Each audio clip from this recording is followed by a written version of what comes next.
Our story begins at the crime scene, Melvin's garden. For weeks now, Melvin's radishes have been eaten by a local varmint.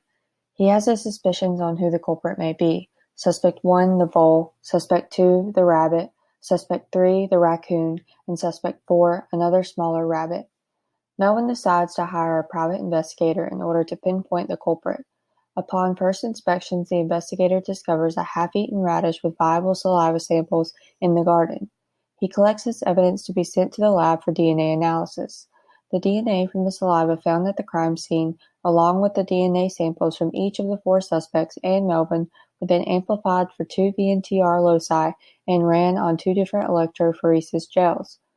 We must evaluate the similarities between each VNTR locus. For VNTR locus 1, we can see that Suspect 3, the raccoon, and Suspect 4, the baby rabbit, match with the top DNA band of the saliva found at the crime scene. Looking to the bottom DNA band, we can see that in addition to Suspect 3 and 4, Suspect 2, the rabbit, match with the evidence DNA. This reveals that Suspect 3 and 4 are potential culprits because of their identical banding. Suspect 2 only shares one band, meaning they can't be the culprit. Suspect 1, the vole, shares no similar bands, therefore they are no longer a suspect. Now, we must further evaluate VNTR locus 2 to determine if Suspect 3 or 4 committed the crime.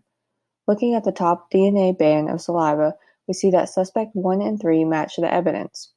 For the bottom strand, Suspect 1, 3, and 4 matches the collected evidence.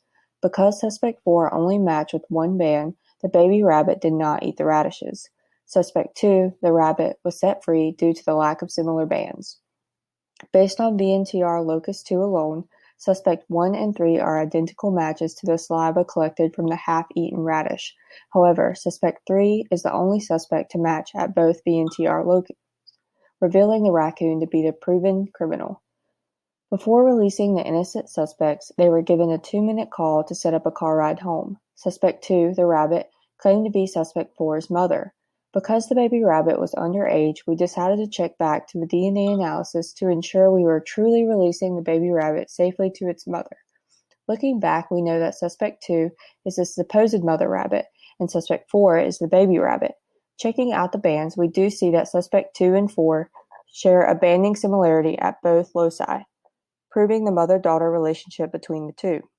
The unmatched bands of the baby rabbit can be attributed to the father's rabbit DNA contribution.